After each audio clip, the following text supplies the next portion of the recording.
संजय महानंद के नाम से कम और गोधना के नाम से ज़्यादा जानते हैं। तो किसी एक्टर को उसके चरित्र के नाम से अगर जानने लगे लोग तो ये एक बहुत बड़ी उपलब्धि मानता हूँ मैं अपने आप में। तो मऊहा के दारू छोड़ी पियता बियर अब तो आजा डियर। भोजपुरी के रंग ऐसा होला कि केहू के ऊपर चढ़ जाला। तब भोजपुरी का रंग मुझ पर भी ऐसा चढ़ा है कि अब हम हूँ भोजपुरिया हो गए। ये किस्मत की बात कर लीजिए कि आज भोजपुरी सिनेमा के माध्यम से मैं भोजपुरी परिवार का हिस्सा हूँ। बहुत एंजॉय कर रहा हूँ इस पर। नमस्कार, मैं सम्मी बर्णवाल और आप देख रहे हैं बढ़ता भारत न्यूज। आज हम भोजपुरी फिल्म लव श्री के सेट पर हैं और आज हमारे साथ हैं अभी भोजपुरी के हास्य कलाकार जिन्हें आप सब जानते हैं, देखते हैं और बहुत सारा प्यार भी देते हैं। इन्होंने बहुत सारी फिल्मों में काम भी कर चुके हैं और सभी स्टार के साथ, जो भी भोजपुरी फिल्म के स्टार हैं, सबके साथ लगभग इन्होंने काम किया हुआ है और इनकी एक के बाद एक हिट फिल्में जो हैं हिट भी हो रही हैं। ये हैं हमारे साथ संजय महानंद जी, जिन्हें आप सब गोधना के नाम से जानते हैं। सबसे पहले तो सर आपका बहुत बहुत स्वागत है हमारे चैनल में। धन्यवाद आपका कि आपने मुझे अवसर दिया आपके साथ कुछ बात करने का और मुझे अच्छा लग रहा है। मैं बहुत अपने आप को बहुत लकी मान रहा हूँ। सर आप मूलतः हैं कहाँ से? मैं वैसे तो रायपुर छत्तीसगढ़ का हूँ। छत्तीसगढ़ से है ना जी। तो फिर ये भोजपुरी इंडस्ट्री में आने का कैसे ख्याल आया कि मुझे भोजपुरी इंडस्ट्री में जाना चाहिए? ये भोजपुरी दर्शकों का, श्रोताओं का प्रेम है कि उन्होंने मुझे बांध के रख लिया है अपने पास और मुझे अपना बना लिया। तो ये मैं अपने आप को सौभाग्यशाली मानता हूँ कि कुछ ऐसा हुआ कि मैं अब भोजपुरिया हो गया हूँ। कैसा लग रहा है आपको भोजपुरी इंडस्ट्री में यहाँ के लोगों के साथ काम करके? बहुत एंजॉय किया हूँ। ये पिछले 10 सालों में मैंने 60 से 65 फिल्में की है और मुझे लगता है कि भोजपुरी एक ऐसी भाषा है। हमारी फिल्म में एक डायलॉग है कि भोजपुरी के रंग ऐसा होला कि केहू के ऊपर चढ़ जाला। तब भोजपुरी का रंग मुझ पर भी ऐसा चढ़ा है कि अब हम हूँ भोजपुरिया हो गई। बिल्कुल, आप पे ये रंग चढ़ा रहे आजीवन। और मुझे आनंद आ रहा है क्योंकि भोजपुरी के माध्यम से मैं अलग अलग कल्चर को जानने का मुझे अवसर मिल रहा है, लोगों से मिलने का। लोग इतना प्यार करते हैं मुझसे मेरे काम के माध्यम से, तो मैं बहुत लकी मानता हूँ। तो इसमें मुझे भाषा की कोई बाउंडिंग तो है नहीं और भोजपुरी और छत्तीसगढ़ी में बहुत ज़्यादा फर्क है नहीं। और कलाकार तो पूरे देश का होता है, पूरे विश्व का होता है। पूरा जितना ज़मीन है वो पूरा उसी का है। कितना अच्छा आपने जवाब दिया। ये सही में आपके सवाल में ही जवाब है। कोई बाउंडेशन नहीं है। तो मैं छत्तीसगढ़ का ज़रूर हूँ, लेकिन छत्तीसगढ़ भी भारत का ही एक हिस्सा है और उत्तर भारत तो हमेशा से कलाधानी रहा है। कल्चर बहुत इसका वृहद रहा है।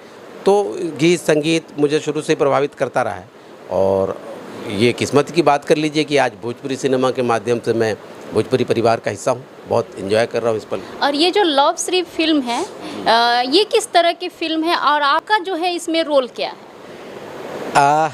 देखिए, लव श्री टाइटल से ही आपको शायद अंदाज़ा हो गया कि प्यार से रिलेटेड ही एक फिल्म है जिसमें प्यार होगा और प्यार होगा।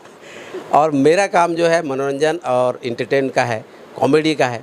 तो मैं अपनी भागीदारी निभाने इस फिल्म में आया हूँ और मेरी कोशिश है कि जिस काम के लिए मुझे बुलाया गया है वो काम मैं ईमानदारी से कर दूं और लोगों को पूरा मनोरंजन मिले।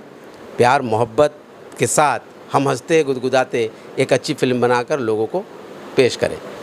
अच्छा, संजय महानंदा जी की सबसे पहली फिल्म जो लोगों को बहुत पसंद आई हो, जिससे एक पहचान मिली हो? निरहुआ हिंदुस्तानी मेरी पहली कमबैक फिल्म थी और उस फिल्म से मुझे इंडस्ट्री में पहचान मिली थी।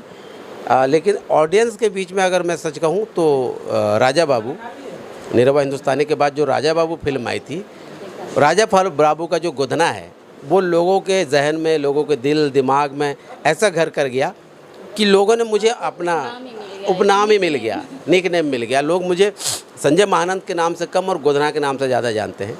तो किसी एक्टर को उसके चरित्र के नाम से अगर जानने लगे लोग तो ये एक बहुत बड़ी उपलब्धि मानता हूँ मैं अपने आप में। लकी भी मानता हूँ कि भोजपुरी इंडस्ट्री में शायद मैं तीसरा बंदा हूँ। आउटसाइडर होने के बाद भी भोजपुरी इंडस्ट्री का मैं तीसरा बंदा हूँ जिसे कैरेक्टर नेम से जाना जाता है। सबसे पहले तो दिनेश लाल जी को निरहुआ के नाम से जानते हैं लोग, जो कैरेक्टर नेम है उनका असली नाम नहीं है। और उसके बाद हमारे जो सीनियर कलाकार हैं मनोज टाइगर जी, उनको बतासा चाचा के नाम से जानते हैं। और मैं बहुत लकी हूँ कि मुझे संजय महानंद को गोदना के नाम से जानते हैं। तो एक कलाकार के लिए बहुत खुशी का पल होता है और बहुत बड़ी उपलब्धि होती है। तो मैं बहुत एंजॉय कर रहा हूँ इसको, और मैं हमेशा चाहूँगा हमारे दर्शकों को जो मुझसे प्यार करते हैं, गोदना से प्यार करते हैं, मेरा वादा है कि मैं जब तक हूँ आप हमेशा हंसते रहेंगे, मुस्कुराते रहेंगे। जो फिल्में हैं आपकी जो भी उसके कुछ डायलॉग, कुछ कॉमेडी हो जाए। मैं सच कहूँ, मैंने थोड़ी देर पहले कहा था कि मैं डायलॉग भूल जाता हूँ, एक बार किया उसके बाद निकल जाता है, तो उसके लिए क्षमा चाहूँगा, क्योंकि डायलॉग ज़्यादा नहीं, थोड़ा बहुत उनको आपकी सोच से परे मैं कुछ और दे सकता हूँ। दे सकते हैं, दीजिए हम, मुझे क्या फसरी लगा लेब हम तो खैलेब जहरिया, तड़पत रहबा जैसे जल बिन मछरिया, जल बिन मछरिया। हाँ, आपके गाने से याद है, आप लोग गायक भी रह चुके हैं और आपने छत्तीसगढ़ की मूवी में भी वो काम किया हुआ है आपने। जी। तो कुछ आप लोकगीत ही सुना सकते हैं। मैं वही तो कर रहा था, आपने मुझे गाने नहीं दिया और व्यवधान डाल दिया आपने हमारे दर्शकों को और हमारे। अच्छा, हम क्षमा चाहते हैं, फिर से शुरू। मैं चाह रहा था कि अब कॉमेडी नहीं बल्कि कुछ गीत सुनाऊं, और एक प्यारा सा गीत दिमाग में आया था। तो मऊहा के दारू छोड़ी पियता बियर, अब तो आजा डियर, छाती से लगा के रखब नियर, अब तो आजा डियर। ये मेरा बड़ा प्रिय गीत है, कल्पना जी की आवाज़ में मैंने ये गीत सुना था, तब से मैं इस गीत का दीवाना हूँ। और भी मुझे बहुत पसंद है भोजपुरी गीत, जैसे कल्पना जी के वो गीत है, थोड़ी देर बाद याद करके बताऊँगा। कोई बात नहीं, तब तक के लिए आप लोग इंतज़ार कीजिए, सर याद कर रहे हैं।